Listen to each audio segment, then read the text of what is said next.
年薪100万的制药公司高管亲手杀害了8岁的自闭症儿子。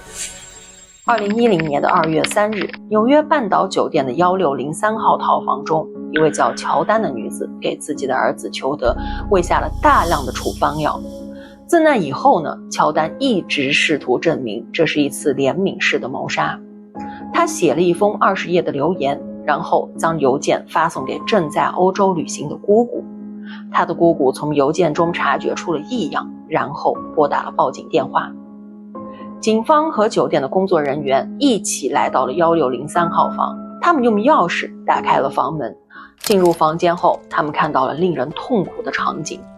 房间里的灯光昏暗，并且到处都散落着药瓶。乔丹坐在地板上倚靠着床，床上躺着一个孩子，乍一看他像是在睡觉。但根据散落的药瓶和药丸，他们知道这个孩子很有可能已经停止了呼吸。随后他们检查了他的脉搏，确定男孩已经死亡。倚靠在床边的女人正是男孩的母亲乔丹。乔丹是医疗行业的名人，他在这一行干了大约20年。早期他在医院做护工，并兼职房地产经纪。他意识到他所在的公司并不符合他的未来规划，于是他创立了自己的公司，成为了一名成功的创业者。1990年，一名猎头把他介绍给了雷蒙德·米拉，也是他的第一任丈夫。米拉是一位从事制药业务的商人，他需要一位对销售业务熟悉的人。尽管乔丹对他并不感兴趣，但是相比感情，乔丹更多是出于商业考虑。而当时的米拉已经结婚，但是他仍然离开了妻子，选择与乔丹结婚。他们一起合伙开公司，这也使得乔丹的身价上涨到了3000万美元。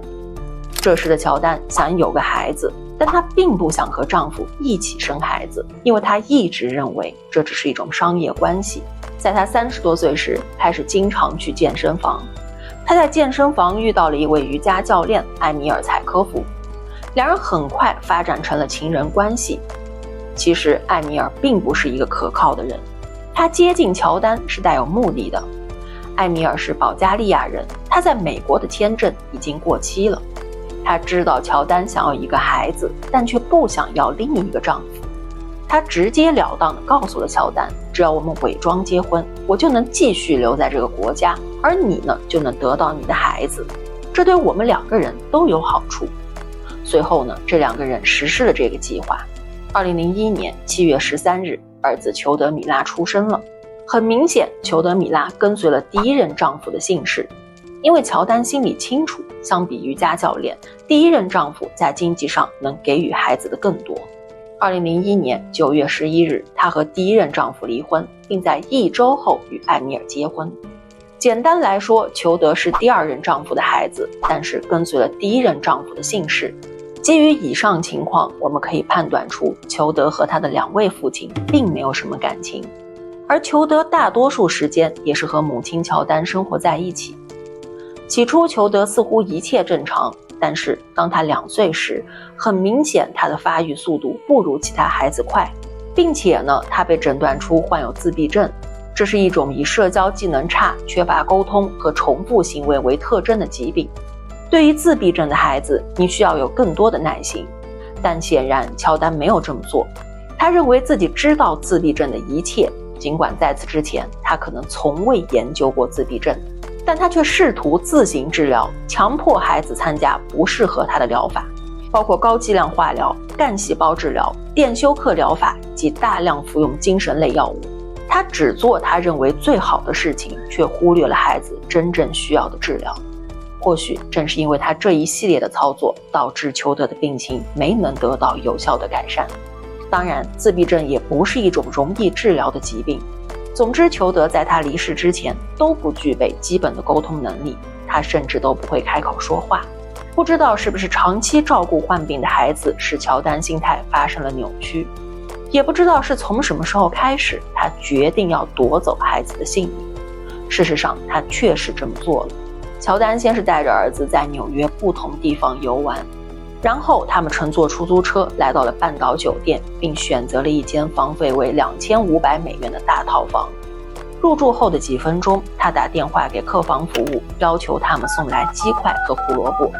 据后来推测，这可能是他儿子最后的晚餐。他还要求送来一些冰桶，因为他偷偷带了一些酒。然而他不仅带了酒，他还携带了6000多粒药丸。后来这些药丸只找回了5819粒，而这些药都是他以儿子的名义合法开的处方药。乔丹先是给裘德灌下了伏特加，在裘德熟睡时，他将药丸研磨成粉，混合成汁，用注射器强行喂进了裘德的嘴里。因为根据后来的尸检报告，裘德的脸部、鼻子和胸部都有淤青，但乔丹却辩称这些淤青是他在给儿子做心肺复苏时造成的。他称自己意识到裘德停止心跳时，他开始后悔和恐惧，并开始给儿子做心肺复苏。那么真相到底如何，其实已经无法得到证实，但我们可以从他之后的表现进行判断。裘德死后的凌晨1点53分，乔丹给他的会计发了一封电子邮件，他让会计将儿子信托基金里面的125000美元转到他的一个账户上。接着他写了一封20页的遗书，概括了他和裘德的残酷命运。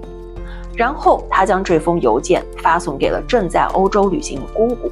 我们不知道邮件里面具体写了什么内容，总之这引发了他姑姑的警觉，并最终选择了报警。乔丹见到警察的第一句话是：我需要见一下我的律师。而在庭审过程中，他始终在为自己辩护。